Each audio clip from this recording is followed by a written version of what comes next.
ngasih lagi kita kesempatan buat belajar, buat itikaf di masjid, buat thalabul ilmi, menuntut ilmu, yang mudah-mudahan apa yang kita dengar pada malam ini bisa menambah iman kita kepada Allah Subhanahu wa taala. Karena seperti yang pernah saya sampaikan dulu tuh, mencari ilmu dalam Islam intinya adalah mengasah rasa, bukan menambah wawasan. Menambah wawasan itu kebaikan, tapi bukan inti dari ilmu. Inti dari ilmu itu adalah mengasah rasa di dalam hati. Yang kalau dalam bahasa Islam disebut dengan, dalam bahasa agama disebut dengan iman. Sehingga bisa jadi seseorang tahu Al-Quran cuma satu ayat, tapi kalau dengan ayat itu dia bertambah dekat sama Allah, bertambah yakin, bertambah banyak amal solehnya, berarti dia adalah orang yang mendapatkan ilmu. Sebaliknya ada orang yang menghafal banyak ayat, mengetahui banyak hadis, atau dia punya gelar-gelar akademik di bidang agama, cuman gak nambah iman ke Allah, gak nambah takut kepada Allah, gak nambah dekat sama Allah, berarti dia cuman mendapatkan wawasan, bukan ilmu. Sehingga inti dari ilmu itu adalah mengasah rasa. Dan dalam Islam, tempatnya ilmu itu bukan di pikiran, tempatnya ilmu itu di hati. Sehingga yang disebut dengan fikih atau faqih, orang yang mengerti, kata ulama, al-fiqhu fiqhul qulub. Mengerti itu tempatnya di dalam hati. Apakah kamu sudah mengerti? Kalau kita katakan sudah, itu artinya kita udah ngerasain di hati. Bukan sudah mengerti dalam arti kita udah hafal, udah paham, udah ingat, udah tahu. Bukan itu yang dimaksud dengan sudah mengerti dalam kalimat fikih. Tetapi yang dimaksud dengan kalimat mengerti sudah bertambah yakin di dalam hati. Sehingga kalau misalnya kita dengar satu nasihat, satu ilmu, satu tausiah, gak nambah yakin dalam hati, berarti kita baru dapat wawasan. Makanya mudah-mudahan majelis-majelis kayak gini nih bisa benar-benar mencas iman kita. Yazid bisa nambah keyakinan kita kepada Allah Subhanahu wa taala. Walaupun teorinya mungkin gak terlalu rumit. Ada mungkin pembahasan tentang akidah mengenal Allah dengan teori yang rumit. Dibagi-bagi. Misalnya akidah itu terbagi kepada 4 bagian. Ada istilah rububiyah, ada istilah uluhiyah, ada istilah asma, ada istilah sifat. Ini teori akidah. Tapi setelah membahas semua teori akidah ini, terus dia gak makin yakin sama Allah, kalau ada masalah diserahin sama Allah, berarti dia baru dapat wawasan, belum dapat ilmu. Ada orang yang gak ngerti istilah rububiyah, gak ngerti istilah uluhiyah, asma, sifat dan seterusnya.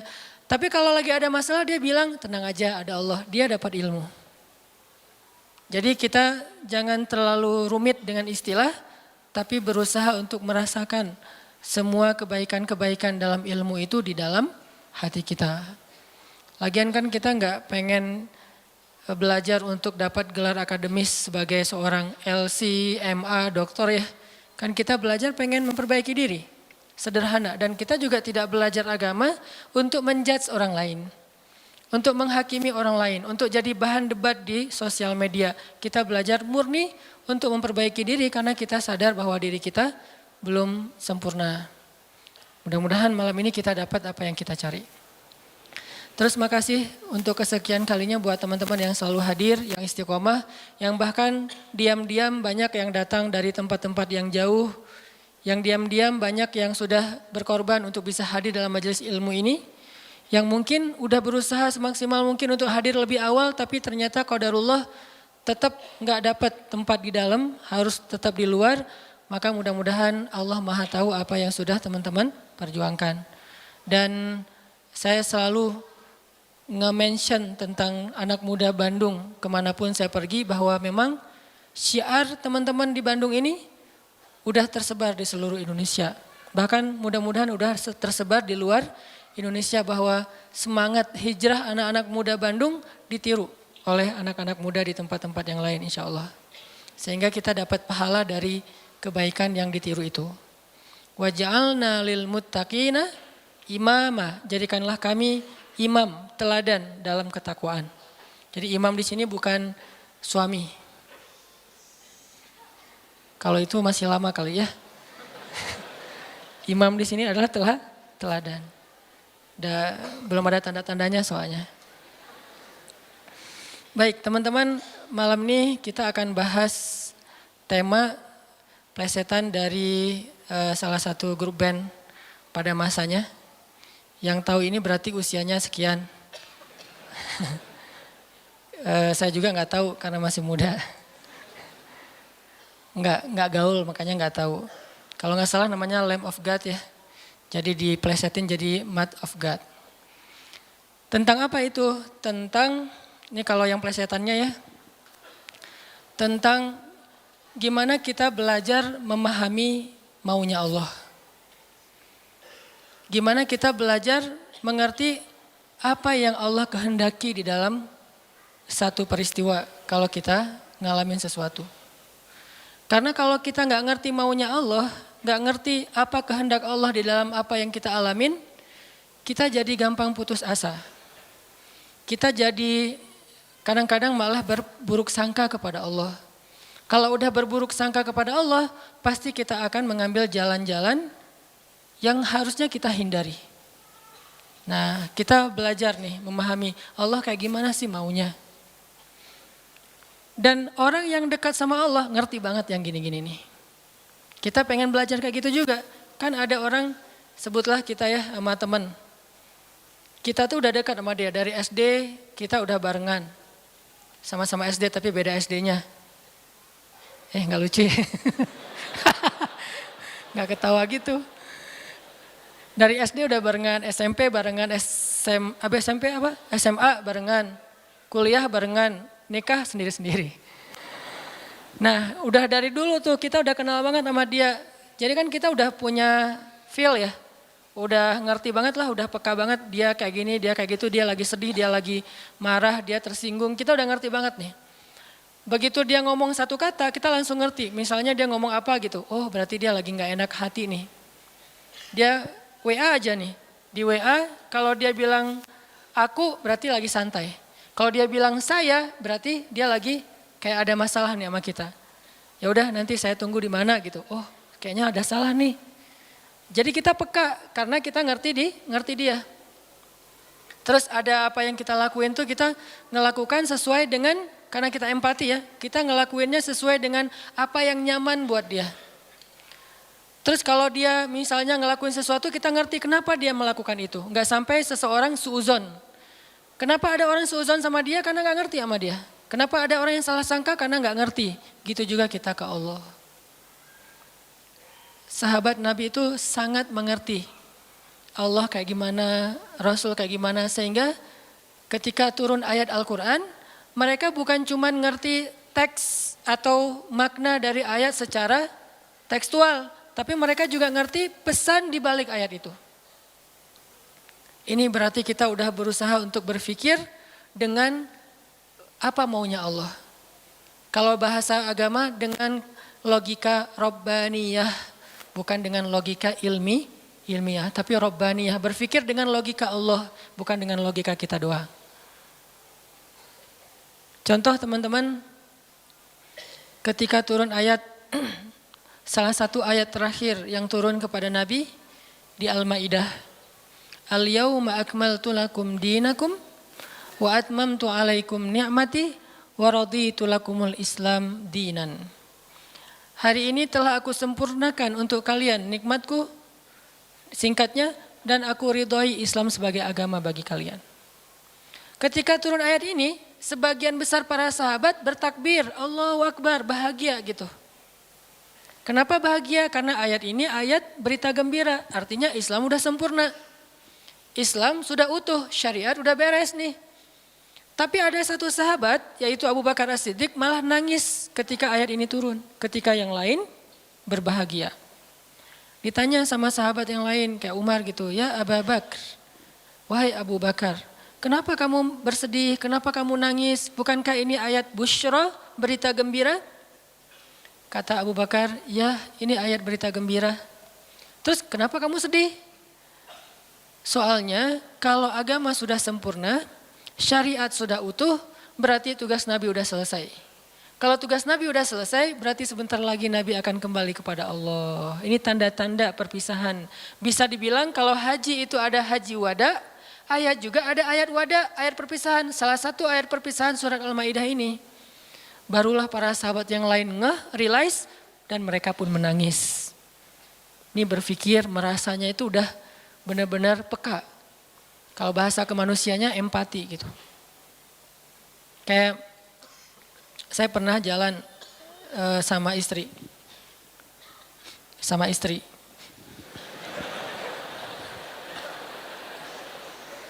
Soalnya nggak mau saya jalan sendiri. Pasti jalan sama istri.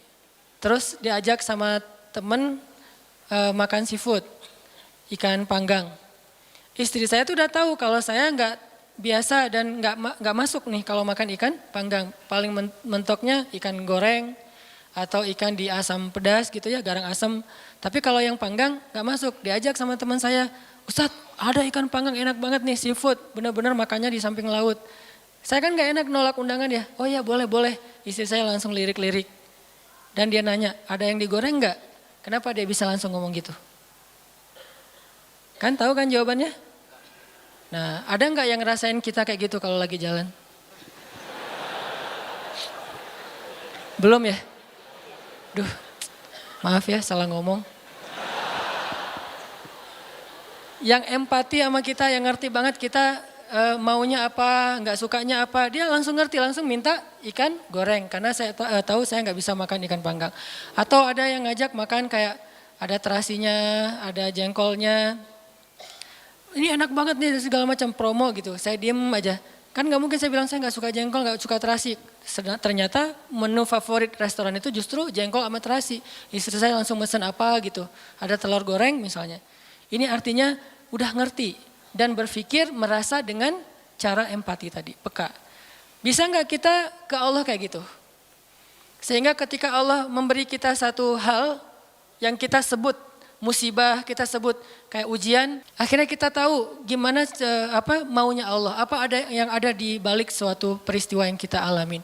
Ini penting teman-teman. Kenapa? Biar kita bisa belajar sabar, belajar husnuzon dan survive dalam satu masalah. Menggunakan logika Allah. Nah, untuk itu kita coba angkat satu kisah di dalam Al-Quran yang menjelaskan tentang matematikanya Allah ini ada di dalam surat Al-Anfal. Coba teman-teman buka surat ke-8, surat Al-Anfal, kita tilawah beberapa ayat pertama, kita lihat nih logika Allah ketika kayak bentrok dengan logika hambanya.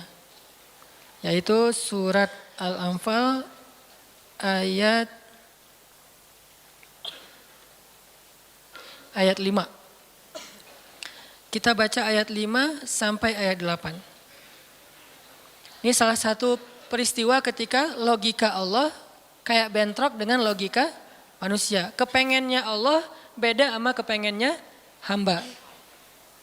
Terus apa yang dilakukan hamba itu, terus apa hasil setelah itu? Kita coba baca ayat 5 sampai ayat 8.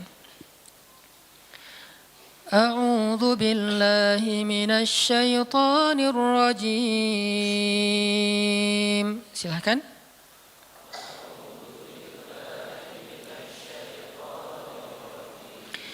Bismillahirrahmanirrahim.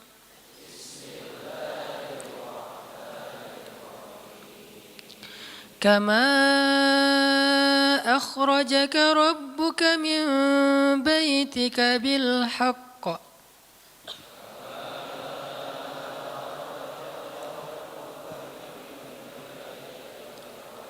وإن فريقا من المؤمنين لكارهون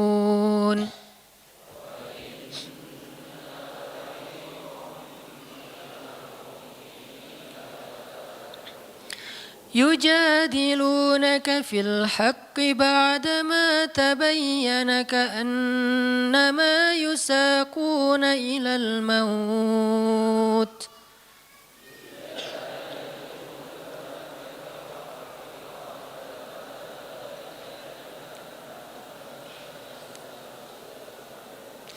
كأنما يساقون إلى الموت وهم ينظرون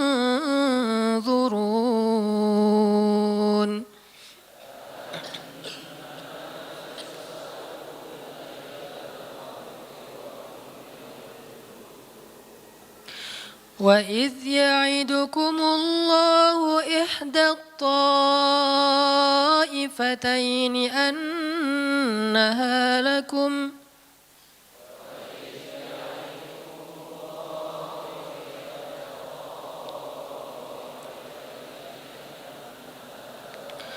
وتودون أن غير ذات الشوكة تكون لكم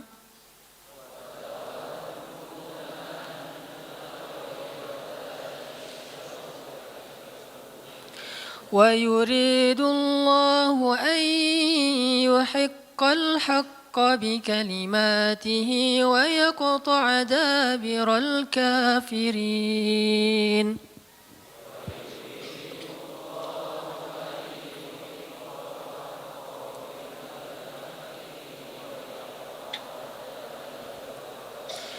ليحق الحق ويبطل الباطل ولو كره المجرمون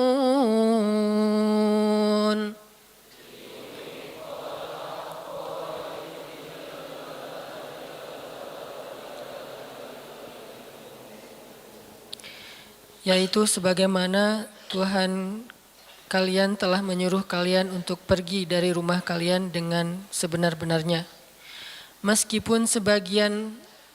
Meskipun sesungguhnya sebagian dari orang-orang yang beriman itu tidak menyukainya. Mereka membantahmu wahai Muhammad tentang kebenaran setelah nyata bahwa mereka pasti akan menang. Seakan-akan mereka dihalau kepada kematian sedang mereka melihat sebab-sebab kematian itu. Dan ingatlah ketika Allah menjanjikan kepada kalian bahwa salah satu dari dua golongan yang kalian hadapi adalah untuk kalian, sedangkan kalian menginginkan golongan yang tidak memiliki senjatalah untuk kalian. Tetapi Allah hendak membenarkan yang benar dengan ayat-ayatnya dan memusnahkan orang-orang yang menentang sampai ke akar-akarnya. Agar Allah memperkuat yang hak itu Islam dan menghilangkan yang batil atau kemusyrikan, walaupun orang-orang yang berdosa itu tidak menyukainya. Shadaqallahul azim. Ngerti teman-teman? Agak kurang jelas ya. Kenapa kurang jelas? Karena kita mungkin sebagian belum membaca kisah yang ada di dalam ayat ini. Salah satu tips paling gampang kalau kita pengen ngerti ayat Al-Quran, baca dulu sejarah yang berkaitan dengan ayat itu. Kalau dalam ilmu tafsir itu disebut dengan asbabun nuzul. Peristiwa-peristiwa yang menyebabkan turunnya ayat tersebut. Contohnya surat Al-Anfal. Kalau teman-teman pengen ngerti surat Al-Anfal, coba sebelum baca surat Al-Anfal, baca dulu peristiwa Perang Badar secara lengkap. Nanti di buku sejarah tuh ada Perang Badar, cari yang paling tebal, biar nanti pas kita baca detail, banyak hal-hal kecil yang kita jadi ketahuan. Baca peristiwa Perang Badar, setelah berkali-kali baca udah ngerti banget, kayak nonton film berkali-kali sampai hafal. Setelah itu coba baca surat Al-Anfal. Pasti beda. Seolah-olah kita ngalamin ketika ayat itu turun. Itulah bedanya sahabat sama kita. Mereka lebih mengerti Al-Quran karena mereka ngalamin. Nah kita kan cuma membaca teks sejarah, tidak mengalami. Tapi kalau kita baca sejarah berkali-kali lalu baca Al-Anfal, itu akan lebih berasa. Itu yang saya alami. Nah, termasuk ayat yang tadi kita baca. Apa sih yang terjadi sampai turun ayat kayak gini?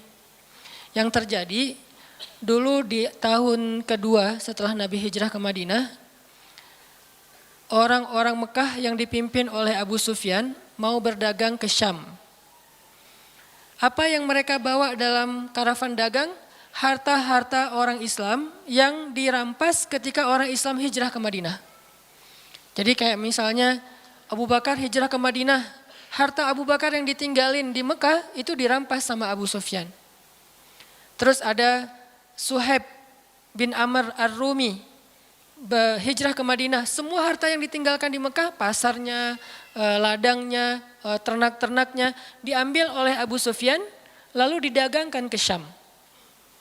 Nah, setelah 2 tahun kaum muslimin berada di Madinah, dapat kabar nih kalau Abu Sufyan dan karavan dagangnya baru pulang dari Syam membawa keuntungan hasil dagang harta kaum muslimin yang dirampas di Mekah. Berarti yang dibawa oleh Abu Sufyan harta siapa? Harta kaum muslimin ya, harta sahabat. Sehingga Nabi mengatakan, mari kita cegat Abu Sufyan yang ngelewatin jalur dekat kota Madinah. Karena emang itu jalur lintas antar negara. Mari kita cegat Abu Sufyan dan kita ambil kembali hak kita. Itu tawaran Nabi kepada orang-orang Muhajirin. Makanya bisa dibilang perang Badar ini perang khusus buat orang Muhajirin. Orang Ansor gak boleh ikut. Karena awalnya juga pengen ngambil harta orang Muhajirin. Itu skenario awal. Mencegat karavan dagang untuk mengambil kembali hak mereka. Yang namanya karavan dagang kan gak banyak pengawal. Beda dengan pasukan perang. Paling-paling pengawalnya 10-20 dibandingkan sahabat yang 300 orang, ini kecil. Sedangkan keuntungannya kalau berhasil mencegat besar. Jadi tantangannya, resikonya kecil, keuntungannya besar. Ini skenario awal. Sehingga para sahabat semangat. Udah 2 tahun kita kelaparan, udah 2 tahun kita gak punya apa-apa, bergantung kepada orang Ansor, gak enak sama orang Ansor, masa makan terus di rumah orang. Nah sekarang kebetulan harta kita lewat nih, ya udah kita rampas lagi. Itu skenario awal. Udah siap-siap nih, udah siap-siap mau berangkat jalan. Tengah jalan Abu Sufyan dapat berita, kan pakai mata-mata gitu, dapat berita bahwa kaum muslimin mau mencegat, akhirnya Abu Sufyan langsung nelpon Abu Jahal. Jahal gitu. Nelpon Abu Jahal dan sinyalnya bagus lagi waktu itu, langsung telepon, gak putus-putus. Kita mau dicegat nih, coba kamu kirim pasukan untuk melindungi karavan dagang. Soalnya harta yang kami bawa juga ada hak kamu di situ, jadi diiming-imingi. Abu Jahal pun kemudian mengumpulkan orang-orang Mekah sebanyak kurang lebih 1.000 orang untuk mengawal karavan dagangnya Abu Sufyan.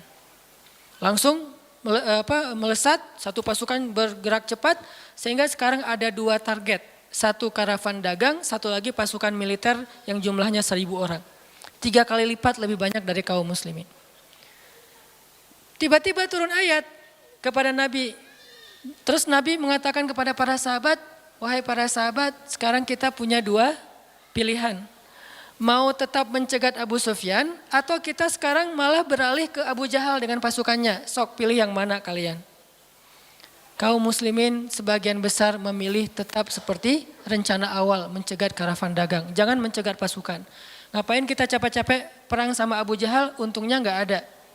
Terus pasukannya lebih banyak, resikonya lebih besar. Dan mereka terlatih, kita sipil yang dipersenjatai seadanya. Mending kita tetap kepada Abu Sufyan, untungnya besar, resikonya kecil, dan sama-sama sipil. Tapi ternyata ketika disuruh pilih kayak gitu, kaum muslimin udah memilih pilihan mereka, Allah memilih pilihan Allah. Kata Allah, enggak, aku memilih kalian menghadapi Abu Jahal. Berat gak sih kayak gitu? Ini matematika Allah, hitung-hitungannya Allah nih, logika Allah. Kadang hidup kita kayak gitu banget teman-teman. Kita pengen kuliahnya ini, ternyata yang lulusnya bagian ini. Saya dulu pengen kedokteran, tapi lulusnya malah ke Mesir. Ya alhamdulillah, karena nilai eksatnya jelek. Ya udahlah ke Mesir aja. Dan ke Mesir juga dulu niatnya bukan mau kuliah, mau main. Wah bagus juga kan dulu ada Dunia dan Berita suka perkiraan cuaca gitu kan, internasional. Kairo hujan gitu. Wah Kairo, pengen kuliah ke luar negeri. Artinya bukan pengennya saya ke Kairo, tapi Allah menghendaki kayak gitu. Bukan pengennya saya menikah, Allah yang menginginkan. Saya pengennya dari dulu, bukan waktu itu. Jadi bukan pengennya saya menunda pernikahan. Ya. Pengennya mah 17 tahun nikah, wilah. Lulus SMA atau belum lulus mah nikah. Tapi pengennya Allah usia 22 tahun. Ada yang 32 tahun. Ada yang 42 tahun. Ada yang masih sendiri. Nah pengennya kita mah udah mau nikah nih sekarang nih. Tapi pengennya Allah jangan, kamu jaga ibu dulu. Pengennya kita kerjanya kayak gini nih, usaha. Tapi takdirnya Allah jadi misalnya masuk ke pegawai negeri. Atau sebaliknya pengennya pegawai negeri malah jadi pengusaha. Dan seterusnya. Ada lulusan sains tapi usahanya di wisata kuliner. Di usaha kuliner. Ada yang kayak gitu. Ada teman saya lulus ITB planologi. Tata kota. Tapi usaha kuliner. Tapi alhamdulillah dan sukses. Jadi kadang-kadang kepengennya kita sama Allah itu suka bentrok. Dalam kondisi kayak gitu apa yang harus kita lakukan? Termasuk kepengennya kita nggak punya anak dulu. Tapi nggak tahu gimana caranya tiba-tiba punya anak misalnya. Masih nggak tahu lagi gimana caranya ya. Kan ada tuh udah nikah, kita jangan punya anak dulu ya, karir dulu, ya aja. Tapi ternyata nggak ada ikhtiar, pasrah gitu ya, akhirnya punya anak misalnya. Kan bukan kepengennya kita. Atau pengen punya anak tapi belum punya aja, udah 15 tahun menikah belum punya anak. Kayak Nabi Zakaria gimana nih? Ketika apa yang kita inginkan dengan apa yang Allah inginkan kesannya bentrok. Itulah yang terjadi kepada kaum muslimin dalam perang Badar. Mereka pengen Abu Sufyan, Allah pengen Abu Jahal. Sehingga Allah katakan di ayat 5-nya, wa inna fariqam minal mu'minin lakarihun. Walaupun sebagian orang-orang yang beriman itu karihun, gak suka. Sehingga pada diam-diam mereka sebetulnya ngeluh gitu. Kenapa ya jadi berubah gini, tahu gini dari awal, gitu kan ya. Mulai desas-desus di antara kaum muslimin. Karihun, tidak suka dengan pilihan ini. Gak suka dengan tawaran ini. Inilah yang terjadi. Dan kita kadang-kadang juga karihun dengan kehendak Allah.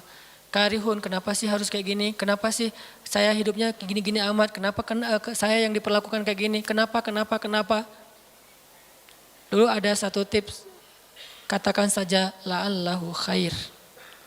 Ya mudah-mudahan ada kebaikan di sini. Yang penting saya udah ikhtiar, jadinya kayak gini, ya udah jalanin aja. Saya udah ikhtiar, jadinya sama dia, ya udah jalanin aja. Mudah-mudahan la'allahu khair. Nah ini kita coba nanti lanjutkan lagi kisah perang Badar. Terus kita coba lihat hubungannya dengan hidup kita tuh kayak gimana. Mudah-mudahan kita bisa tahu apa yang harus kita lakukan kalau keinginan kita dan keinginan Allah kadang-kadang seperti bentrok. Dalam contoh sehari-hari aja. Misalnya mau main, ternyata lapangannya becek misalnya. Kalau buat anak-anak BMX atau skate mau ngetrik ternyata lagi cedera. Atau mau jalan sama seseorang, hujan misalnya. Apain lagi? Mau beli handphone baru.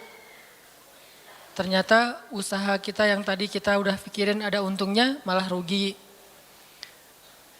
Mau jalan-jalan keluar kota pasangannya sakit. Dan banyak kadang-kadang penyebabnya sepele banget. Tapi bikin kita kecewa.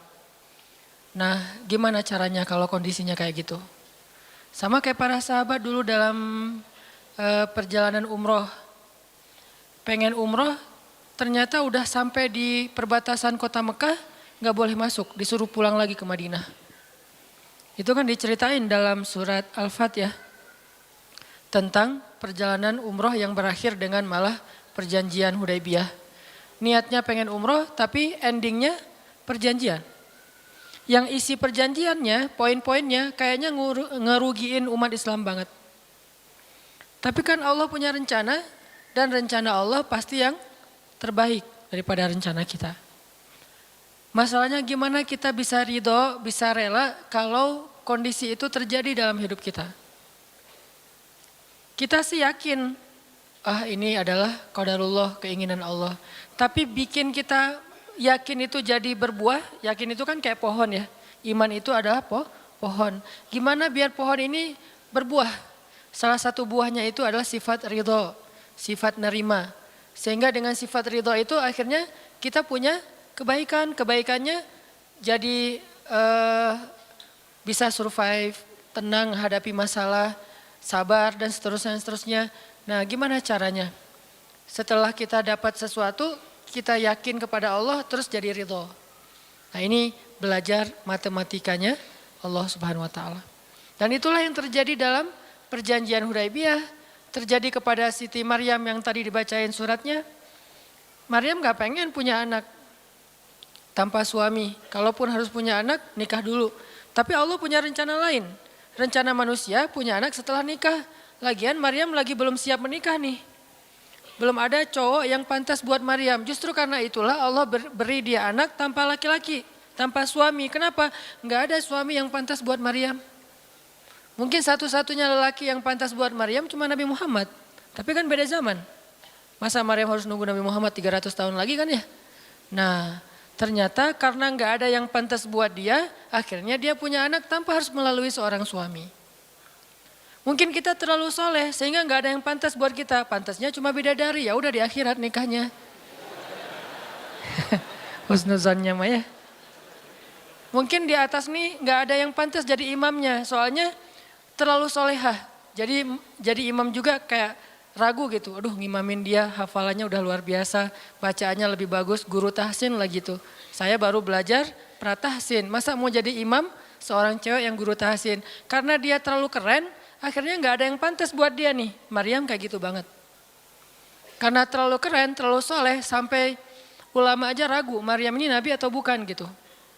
Sehingga ada dua pendapat ulama, sebagian bilang Maryam bukan nabi, orang soleh. Tapi ada ulama yang bilang Maryam itu emang nabi, satu-satunya nabi dari cewek. Satu dari 4 perempuan yang sempurna, dan di antara 4 itu kayaknya menurut sebagian ulama Maryam nomor 1 tuh. Walaupun secara usia Asia, Maryam, Khadijah, Fatimah.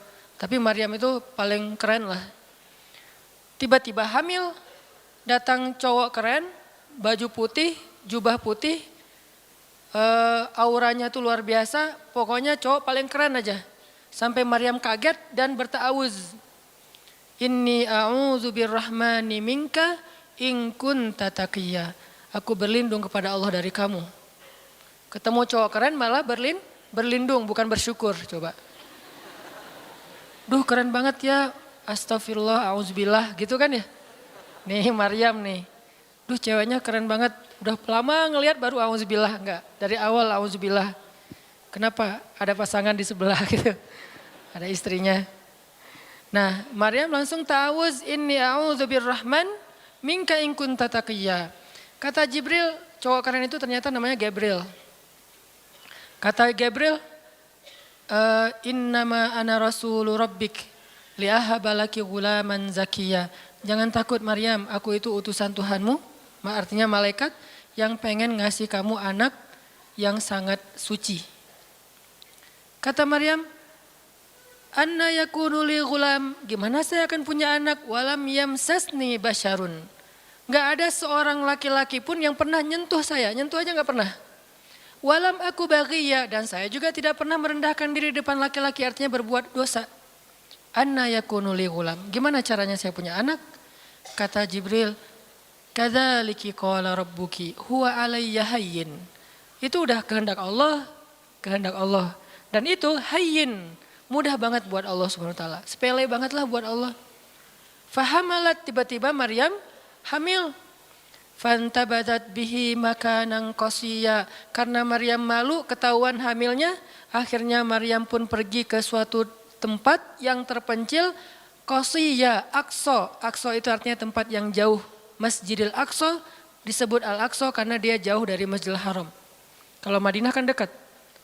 Masjid yang paling mulia kan ada 3 itu ya, Mekah, Madinah, Palestina. Nah, dia disebut Aqsa karena tempatnya jauh. Makanan qasiyya, tempat yang sangat jauh, terpencil, nggak ada siapa-siapa. Fantabadat bihi makanan qasiyya. Fa'aja ahal makhadu. Tiba-tiba dia udah harus ngelahirin setelah sekian bulan, mungkin 9 bulan. Qalat, dia bersandar di sebuah pohon, kemudian dia berkata, ya laitani mittu qabla hadza wa kuntu nasyam mansiya. Dia kayak orang menyampaikan satu bentuk kalimat sedih. Kayak kalau bahasa sederhananya kayak ngeluh gitu. Ya laitani mittu qabla hadza. Aduhai seandainya aku mati aja daripada harus menanggung malu kayak gini. Maryam itu kan pemalu banget. Mahkota sifat malu itu dipakai banget sama Maryam. Makanya ketahuan hamil nggak punya suami itu buat Maryam pukulan paling luar biasa, telak banget.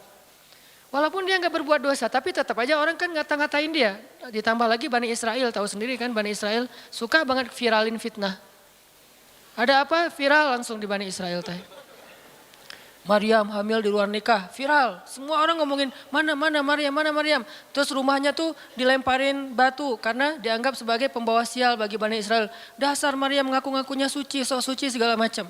Sehingga Maryam bilang, ya laitani mittu qabla hadza. Aduhai seandainya saya mati aja sebelum ini terjadi pada saya. Sehingga saya menjadi orang yang tidak pernah dibicarakan oleh siapapun. Sedih. Berarti pengennya Maryam beda dengan pengennya Allah. Secara emosional, secara manusiawi, secara fitrah ada penolakan dan itu manusiawi. Maryam menolak. Begitu juga sahabat Muhajirin. Wa inna fariqam minkum lakarihun. Minhum lakarihun. Walaupun sebagian kalian itu dalam keadaan karih, menolak, enggak suka. Emangnya kita mau nerima musibah? Pasti kita nolak kan secara spontan, fitrah, manusiawi, nolak. Ya laitani mittu qabla hadza wa kuntu nasyan mansiya. Aduhai seandainya aku mati aja sebelum kejadian ini terjadi padaku sehingga enggak ada orang yang ngomongin tentang aku. Jadi enggak ada trending topik tentang Maryam waktu itu. Dia berharap kayak gitu. Semua berita buka channel mana aja Maryam. Asal buka Instagram yang muncul duluan di home tuh Maryam.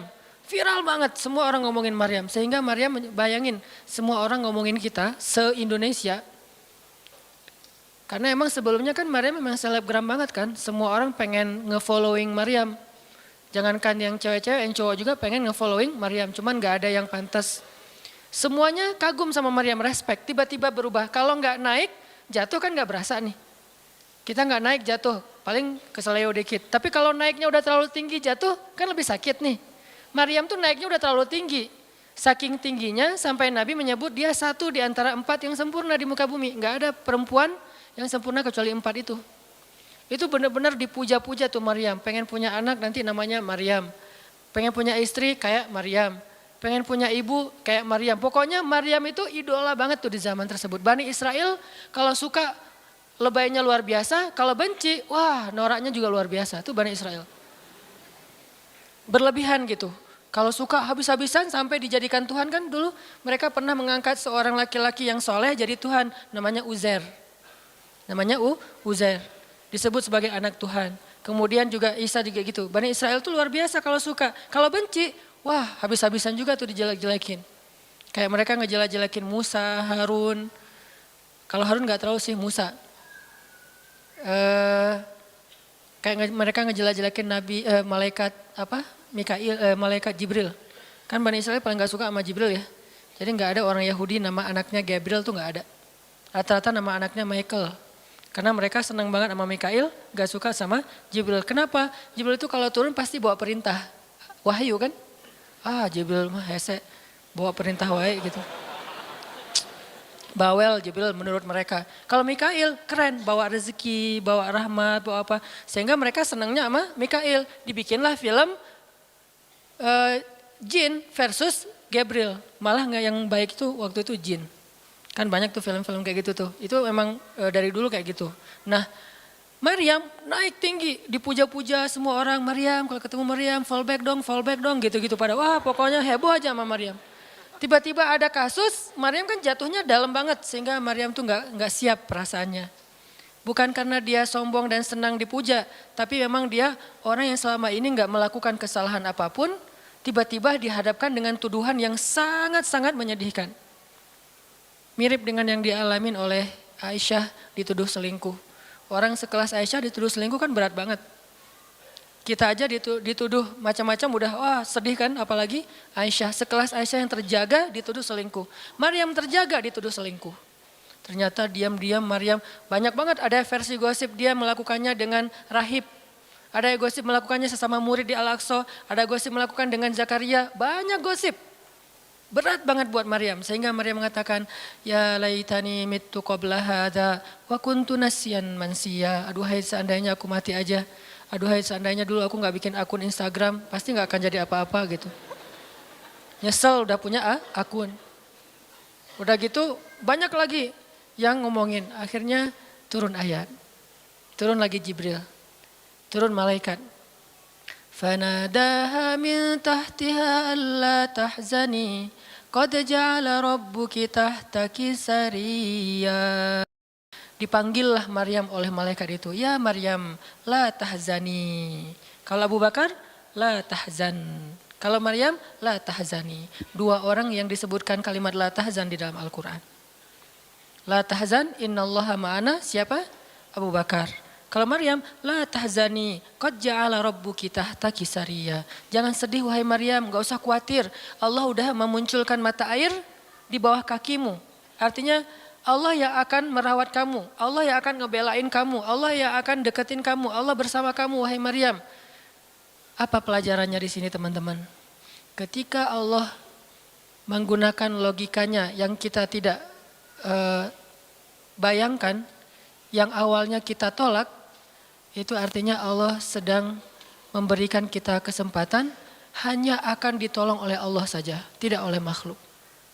Ketika Allah menempatkan kita dalam satu situasi yang sulit, yang sampai bikin kita kehabisan ide nih gimana cara keluar dari situasi ini, itu berarti Allah lagi ngasih kita kesempatan masuk dalam sebuah situasi yang tidak ada yang bisa nolong kita kecuali Allah. Allah pengen nolong sendiri.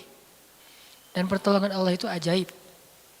Tapi kalau Allah tempatkan kita dalam sebuah situasi yang kita masih berpikir dan menemukan beberapa jalan walaupun belum pasti bisa, berarti kita masih diberikan kesempatan yang nolong kita itu makhluk. Oh minta tolong ke si fulan, minta tolong si fulan. Tapi begitu kita mentok, kenapa ya kok berat banget nih masalah saya? Berarti Allah lagi menempatkan kita di sebuah situasi yang Allah sendiri yang akan menolong kita. Itulah perang Badar, itulah perang Ahzab, itulah Hudaybiyah, itulah Maryam, itulah banyak kisah kayak gitu. Situasi yang kayak udah mentok banget, yang gak pernah kita bayangkan, yang kita awalnya pasti nolak secara spontan, berarti Allah lagi nempatin kita di sebuah situasi yang Allah pengen men-treat kita langsung sendiri, gak mau pakai yang lain. Qad ja'ala rabbuki tahtaki sariyya. Allah sendiri yang akan memunculkan mata air di bawah kakimu wahai Maryam. Ayub juga kayak gitu. Semua dokter datang habis uang Ayub untuk biaya dokter tapi gak sembuh. Kenapa? Allah gak pengen kesembuhannya dengan cara-cara yang kebayang oleh Ayub. Allah gak pengen kita dapat jodoh dengan cara yang kebayang oleh kita. Reunian, stalking Instagram, salah ngambil kebab. Pokoknya yang kebayang sama kita itu gak akan. Kenapa? Allah pengen ngasih kita cara yang cuman Allah sendiri yang tahu dan itu surprise. Dan itu istimewa banget. Apa itu? Kalau saya tahu berarti bukan surprise kan? Tunggu aja, masing-masing punya rahasia sendiri-sendiri. Dan ini yang bikin kita terus berharap. Sehingga Maryam tiba-tiba ngelihat di bawah kakinya sama Isa udah ada mata air. Minumlah dari mata air itu. Terus kata Allah, wa huzzi ilaiki bijid'in nakhlah tusaqit alaiki rutuban janiyya. Ya Maryam, goyangkan pohon kurma yang ada di sebelahmu. Kan dia tadi bersandar di pohon kurma pas ngelahirin. Terus disuruh goyangin tuh pohon kurma. Saya pernah bilang, bayangin gimana seorang perempuan yang baru ngelahirin, yang lagi lemah disuruh goyangin pohon kurma. Pohon kurma itu ukuran diameternya sebesar meja ini nih. Lebih besar daripada diameter pohon kelapa. Bayangin, ngegoyang pohon kurma sebesar ini, seorang perempuan, goyang gak tuh pohon? Gak bakal, laki-laki aja gak goyang, apalagi sendiri. 10 orang laki-laki aja ngegoyang pohon kurma segede ini, belum tentu goyang. Goyang aja enggak, apalagi sampai ngejatuhin buah kurma. Kalau buah kurma yang udah tua jatuh masih mending, ini yang muda jatuhnya tuh. Berarti kan goyangnya lumayan tuh. Berapa skala Richter ya? Yang muda jatuhnya rutoban, janiyya, bukan kurma yang tamar, yang udah tua, yang udah emang dihembus juga pakai angin, jatuh enggak. Wahuzzi, goyangkan pohon kurma itu ya Maryam. Apakah Maryam berpikir, Allah kalau ngasih perintah yang logis deh? Enggak kan? Kan Allah tahu ini pohon kurma dan saya baru ngelahirin, masa disuruh goyang? Enggak. Logika kayak gini, pertanyaan kayak gini nggak muncul dari orang yang udah pasrah banget sama Allah, yakin kalau Allah yang perintahkan lakukan aja deh. Gak usah tanya gimana nanti hasilnya, itu bagian Allah, bagian kita ngelakuin apa yang Allah perintahin, disebut dengan ikhtiar.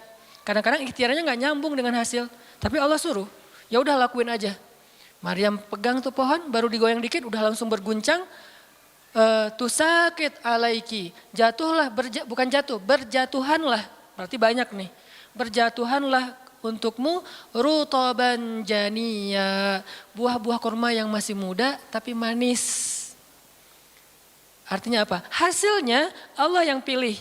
Kurma yang mana yang mau jatuh, dengan rasa apa yang mau jatuh, yang jaraknya sekian dari tempat duduknya yang Maryam yang akan jatuh. Allah yang menentukan hasil, tugasnya Maryam cuma ngegoyangin dong walaupun gak mungkin akan terguncang.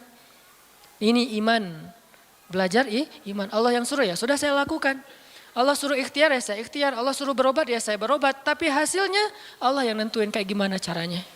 Akhirnya rutoban janiya berjatuhan. Kata Allah, fakuli washrobi wa qarri aina. Makanlah Maryam, minumlah Maryam dan bersenang hatilah kamu dengan semua ini. Sehingga kata Nabi komen setelah baca ayat ini nih. Nabi komen. Komen Nabi apa? Korma dan manusia itu ada hubungan sejarah. Diciptakan dari jenis tanah yang sama. Jadi pohon-pohon lain itu jenis tanahnya beda. Cuman satu yang mirip dengan manusia jenis tanahnya korma. Sehingga salah satu yang cepat merecovery seorang perempuan yang baru ngelahirin adalah makan rutoban janiya, korma yang yang muda tapi manis. Jangan dikasih ke bayinya ya, keselak, bahaya. Kasih ke ibunya. Kalau ke bayinya tamar, korma yang udah tua, terus dikunyah sama bapaknya dengan syarat bapaknya udah gosok gigi. Jangan habis makan bala-bala, cengek, makan kurma, kasih ke bayi. Kasih ke bayi yang tua, kasih ke ibunya yang muda. Dan itu cepat merecovery seorang perempuan. Kata Nabi di situ ada obat dari penyakit. Intinya teman-teman, kayak gitu ternyata cara Allah. Ini logika Allah nih. Sehingga ketika kaum muslimin, balik lagi ke surat Al-Anfal, dihadapkan dengan satu pilihan yang mereka nggak pernah ngebayangin dan secara spontan, karihun, menolak, maka Allah Subhanahu wa taala menyampaikan kenapa Allah memilih itu. Karena kata Allah, tujuan dalam pencegatan ini bukanlah mengambil harta, tetapi untuk menunjukkan mana yang benar, mana yang batil. Ya sudahlah, daripada menentang Allah, sami'na wa ata'na, ikut. Walaupun sebetulnya hatinya masih karihun, nggak rela gitu. Ikutlah pilihan Allah dan Rasul. Mereka pun ganti rute, dari yang tadi rute mau mencegat Abu Sufyan, sekarang rute kepada Abu Jahal. Mulai ngutus mata-mata Abu Jahal, berapa pasukannya segala macam, bermalam di sebuah tempat di daerah situ. Malamnya Nabi itu nggak bisa tidur. Nabi sepanjang malam beristighosah. Jadi istighosah itu teman-teman salah satu di antara sunnah-sunnah Nabi SAW. Apa istighosah artinya? Doa yang sangat lama. Nabi malam itu sama Abu Bakar berdua nggak tidur, yang lain pada tidur kan besok mau perang nih. Malam ini mereka tidur, besok mau tanding aja disuruh tidur kan ya. Apalagi besok mau perang, tidur wajib tidur. Yang belum tidur pokoknya pura-pura tidur aja. Kayak kita besok mau akad kan harus tidur ya, walaupun susah tidurnya.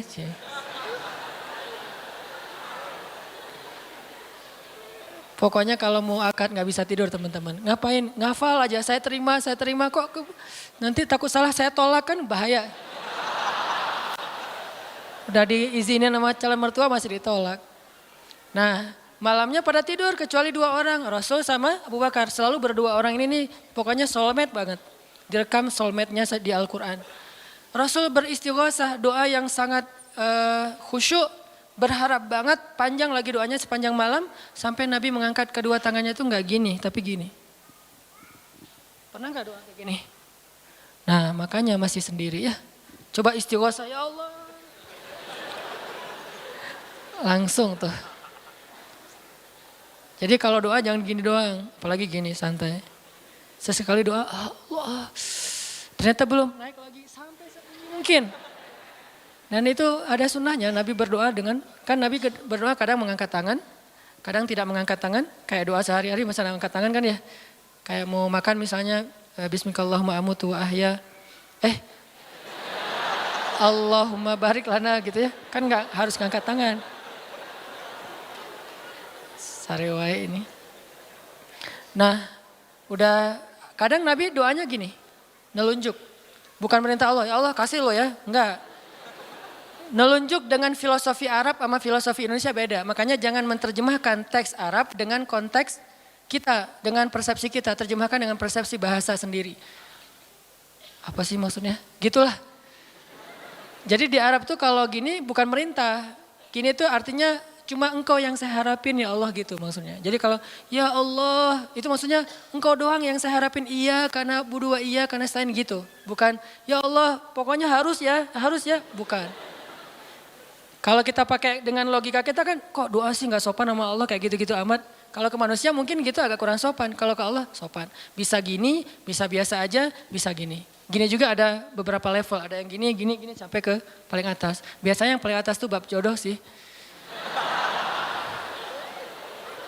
Kalau bab kuliah masih gini, kerja, giliran jodoh paling tinggi.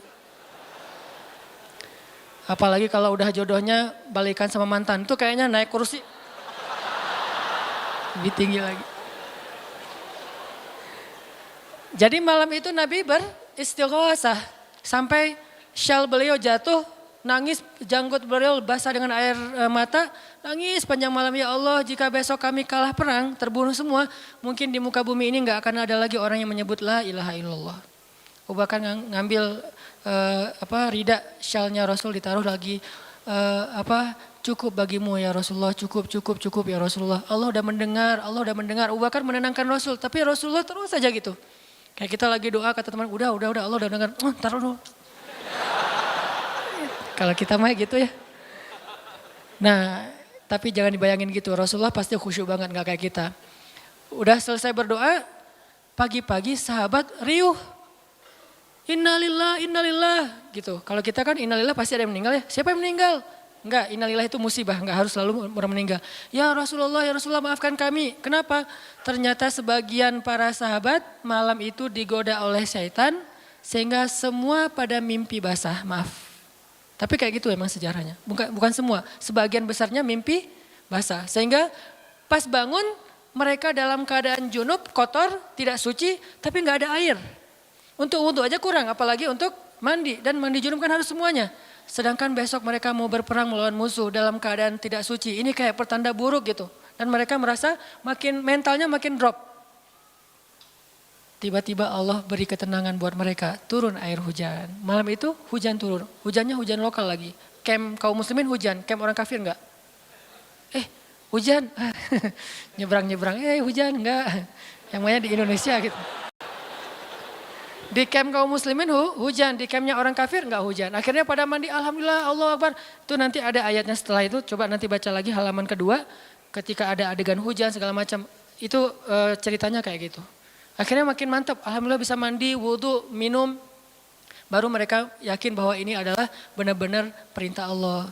Nah hidup kita tuh kalau kita ngejalanin hal-hal kayak gini, kita bakalan kayak lagi jalan bareng Allah. Sehingga nanti kita akan banyak ngelihat keajaiban-keajaiban Allah. Kalau kita nggak pernah masuk dalam situasi ini, kita tuh kenal Allah cuma dari kata orang, nggak pernah jalan bareng. Kita kayak kenal seseorang, tapi kata teman kita, cuma lihat postingannya doang, tapi nggak pernah jalan bareng, jadi nggak kenal dekat gitu, dan nggak akan dapat feel. Begitu juga kita kenal Allah. Kalau kita kenal Allah hanya dalam situasi normal, wajar, nyaman, berarti kita kenal Allahnya cuma dari katanya, cenah. Nggak pernah ngalamin sendiri. Begitu kita dihadapkan dengan situasi kayak gini, berarti kita lagi diajak Allah jalan bareng. Yuk jalan bareng saya, siap ya Allah. Banyak kejutan-kejutan, banyak yang bikin kita kaget. Kenapa? Karena kita jalannya dengan zat yang maha kuasa. Dia akan tunjukin kekuasaan-kekuasaannya. Dan kekuasaan Allah yang paling luar biasa ditunjukin justru dalam kesulitan. Kalau dalam normal nggak luar biasa namanya. Kayak kita sama teman kita, dia ngasih kita hadiah atau pinjam duit 100.000 pas kita lagi awal bulan, kan biasa aja ya. Coba kalau dia pinjemin duit 50.000 pas akhir bulan, kan luar biasa kan. Jadi makin kita sulit, Allah tunjukin kekuasaannya, di situ kita makin lihat gimana kita tuh bergantung banget sama Allah. Emang Allah bikin skenarionya kayak gitu. Sehingga kalau kita teman-teman dihadapkan atau dikondisikan sama Allah dalam suatu keadaan yang kita nggak siap, yang kita nolak, yang kita berontak, tapi di sisi yang lain kita yakin ini ketentuan Allah, belajar meyakini, oh Allah lagi ngajak saya jalan nih. Allah lagi ngajak saya jalan, biar lebih kenal sama Allah. Biar Allah nunjukin langsung. Satu, kedua niatin juga, oh Allah pengen memperlakukan saya khusus, nggak mau pakai yang lain, berdua aja biar Allah yang menolong saya. Karena udah nggak bisa ngarap siapa-siapa. Akhirnya kaum muslimin pun melakukan peperangan Badar, duel dulu nih. Jadi ada kayak tarung dulu 3 orang dari kaum muslimin, 3 orang dari orang kafir.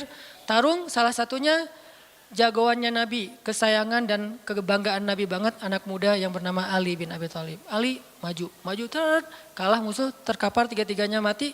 Kaum muslimin bertakbir, ahadun ahad. Yel-yel yang dipakai oleh Bilal dulu di Mekah, dipakai oleh kaum muslimin. Menanglah perang Badar. Dan dalam peperangan itu Allah tunjukkan yang luar biasa, kaum muslimin ditolong oleh makhluk yang turun dari langit berbondong-bondong, terbang menyambar dengan pakai ikat kepala berwarna hijau. Malaikat. Jadi ada khusus malaikat yang tugasnya sebagai malaikat militer. Ini malaikat angkatan udara nih. Malaikat militer. Kalau yang tadi kan di Maryam angkatan darat. Jadi ngasih korma segala macam. Ini angkatan udara. Nyambar dari atas, bayangin. Kaum muslimin lagi perang, tiba-tiba serangan udara kan luar biasa tuh. Dan ini pertolongannya munculnya kenapa? Karena kaum muslimin memilih pilihan Allah. Menggunakan logika Allah. Di logika itu, di jalan itu, di kondisi itu, Allah bakalan nunjukin banyak keajaiban. Kalau kita pengen lihat keajaiban, belajarlah untuk bersabar kalau kita tiba-tiba berada dalam kondisi kayak gitu. Kalau enggak, kita enggak akan pernah ngelihat keajaiban dan kebesaran Allah. Tiba-tiba datang malaikat nyamber, terus pergi lagi, nyamber lagi. Itu berbondong-bondong tuh, ribuan malaikat. Ngapain sih kok banyak banget ribuan malaikat? Sebetulnya satu malaikat juga ngehembus kan habis tuh orang kafir ya. Ya apaan sih orang-orang, habis kan ya. Gampang kan buat malaikat, kenapa sampai ribuan? Kata Allah alasannya bukan untuk ngancurin orang kafir. Alasannya untuk meneguhkan orang beriman. Jadi Allah kirim banyak tujuannya untuk meneguhkan orang beriman. Sehingga bertambahlah keyakinan mereka kepada Allah Subhanahu wa taala. Kita aja yang memang tidak diberikan kesempatan bisa ngelihat malaikat. Tapi malaikat tuh nolongin kita. Terutama nolongin teman-teman yang masih fisabilillah. Itu Allah, malaikat dekat banget sama mereka. Saya udah gak tega nyebutnya. Udah lama kan saya gak menggunakan kata itu ya. Gak tega juga lama-lama. Teman-teman yang masih sendiri, yang masih dalam penantian, malaikat itu kalian gak sendiri. Ada malaikat di sebelah. Malaikat juga kasihan sama kita. Kita aja yang nggak ngelihat. Ada malaikat. Kenapa di sini? Saya khusus ditugaskan nemenin orang-orang kayak kamu dan teman-teman kamu. Oh ya, malaikat yang khusus nemenin yang berstatus J tadi. Ada hadisnya Ustadz? Nggak ada sih. Tapi yakinlah bahwa malaikat itu diutus untuk menolong orang-orang yang sabar. Status sabar kan bisa status masalah tadi, bisa masalah rezeki, bisa masalah sakit. Pokoknya ada malaikat aja yang nolongin mereka. Ngedoain mereka, berselawat untuk mereka, memberikan naungan rahmat untuk mereka. Pokoknya banyak tuh. Apalagi para sahabat yang tadi mau memilih pilihan Allah walaupun awalnya nolak, karihun. Karena udah milih pilihan Allah, Allah berikan pertolongan yang luar biasa. Mungkin kalau tadi mereka maksain pilihan sendiri, bisa jadi dua-duanya gak dapat. Abu Jahal gak dapat, Abu Sufyan gak dapat apa-apa. Untungnya mereka bersabar memilih pilihan Allah. Itulah hidup. Makanya teman-teman, kalau pas kita dapat satu musibah atau satu masalah, satu ujian, kehilangan sesuatu, itu berarti kita dikasih kesempatan untuk ngedapetin sesuatu yang lebih baik. Gimana caranya? Berhusnuzon kepada Allah. Karena kata Allah, ana inda dhanni abdi bi, aku tergantung prasangka hambaku kepadaku. Berarti kalau kita misalnya lagi dapat masalah, terus kita berhusnuzon, oh Allah pengen ngasih yang lebih baik. Itu Allah berarti kayak gitu. Kan kesempatan kan? Kenapa kita malah gunain kesempatan itu untuk bersuuzon? Kenalah kita dengan apa yang kita persangkakan. Aku tergantung prasangka hambaku kepadaku. Pas ada musibah kehilangan sesuatu, oh mungkin memang Allah pengen ngasih saya yang lebih baik dari ini. Ini kan udah lama saya pakai ini, udah 2 tahun, 3 tahun, pengen diganti sama Allah. Itu gitu banget Allah tuh sama kita. Terus kenapa kita gak mau berprasangka baik kalau kayak gitu? Masalah yakin. Kalau kita malah pas dikasih musibah kehilangan sesuatu bilang, apa lagi maunya Allah, kayaknya Allah gak senang dengan saya taubat nih. Maka Allah juga akan memperlakukan kita kayak kita prasangkain. Makanya kalau kita dapat musibah, ujian, itu berarti kita dikasih kesempatan untuk memikirkan sesuatu yang baik yang akan Allah kabulkan. Kalau nggak dikasih itu, berarti kita nggak dikasih kesempatan memikirkan yang lebih baik. Begitu dikasih, oh saya harus mikirin yang lebih baik nih. Kayak gitu aja terus. Apapun musibahnya. Termasuk yang tadi gagal dalam hubungan, diputusin atau ditolak. Kita mikirin, oh berarti Allah mau ngasih yang lebih baik dari dia. Ternyata tetap ujung-ujungnya dia juga. Kok bisa? Oh berarti dia diperbaiki sama Allah. Dibuat lebih baik, dibuat lebih soleh, lebih pantas, baru bareng dengan kita. Coba kalau nggak dibuat lebih soleh udah langsung jadian. Kan bisa bahaya juga buat kita. Stres juga kan mikirnya ya. Makanya Nabi mengatakan sebaik-baik perhiasan adalah istri yang soleha. Itu benar-benar menyenangkan hati. Kebahagiaan bagi laki-laki itu adalah memiliki seorang istri yang soleha. Istri yang soleha itu bukan cuman istri yang hafal Qur'annya banyak, yang hafal hadisnya bukan wawasan. Istri yang soleha itu istri yang akhlaknya baik. Yang kalau kita ngelihat dia langsung bahagia. Jadi pulang ke rumah itu gak pernah nyetel TV. Kenapa papa gak pernah lihat TV? Kan lihat mama. Ya. Yang lama nonton TV, pasti ini nggak nyaman ngelihat istrinya nih. Jadi kalau sampai rumah bikin kopi, duduk di tengah ruangan, lihat istri lalu lalang gitu. Pak, TV-nya di situ, ngapain ke sana, kemana mama pergi? Itulah hiburan buat papa. Berat juga Pernah nggak ngomong kayak gitu? Belum. Gimana mau ngomong, nggak ada orangnya ya. Nanti kalau udah ada gitu tuh. Makanya saya jarang nonton TV, sering nonton YouTube soalnya. Nah ini ya teman-teman. Jadi kita berprasangka begitu dikasih musibah, oh berarti Allah pengen ngasih yang lebih baik. Yang terbaik deh yang kita prasangkain. Karena Allah akan kayak gitu banget. Inilah rahasia matematika Allah. Ya Allah berlakukan kepada Ahlu Badar. Ya Allah berlakukan kepada para sahabat yang berjanjian Hudaybiyah, Bai'atul Ridwan, ya Allah berlakukan kepada Siti Hajar, Maryam, dan banyak lagi kisah-kisah yang benar yang disebutkan di dalam Al-Quran. Mudah-mudahan nambah yakin kita bukan minta musibah, tapi emang itu fitrah kehidupan manusia. Udah kayak gitu sunatullah, semua yang hidup pasti dikasih ujian. Jangankan orang biasa, jangankan orang beriman, orang biasa aja dikasih ujian, apalagi beriman. Beriman itu pasti dikasih ujian sama Allah, cuman karena ujian itulah Allah memperlakukannya lebih istimewa daripada orang lain. Jadi siapa orang yang paling istimewa di mata Allah? Yang paling banyak diuji. Jadi jangan pede dulu bahwa kita lebih istimewa di mata Allah gara-gara kita ibadahnya lebih bagus dari teman kita. Bisa jadi teman kita nggak tahajud. Bukan berarti nggak perlu tahajud ya, tahajud keren, bagus, luar biasa. Tapi ini kalau kita ke orang lain gitu, misalnya kita udah tahajud, misalnya kita udah taklim, misalnya kita udah tilawah, misalnya kita udah sedekah, misalnya. Terus kita ngerasa kayak lebih baik dari orang lain, jangan. Karena bisa jadi ibadah teman kita diam doang tuh. Ngapain? Sabar menghadapi ujian, itulah ibadahnya. Bisa jadi orang yang paling mulia di mata Allah itu orang yang sedang sakit di rumah sakit atau di rumahnya yang gak bisa berobat bertahun-tahun. Pas kita lihat ke dia mah gak, ibadahnya gak dahsyat kayak kita. Gak pernah ikut talim, tilawahnya sedikit-sedikit, paling juga yang dia hafal aja karena udah gak bisa baca saking sakitnya. Tapi ibadahnya itu 24 jam sehari, lewat apa? Sabar menghadapi ujian sakit.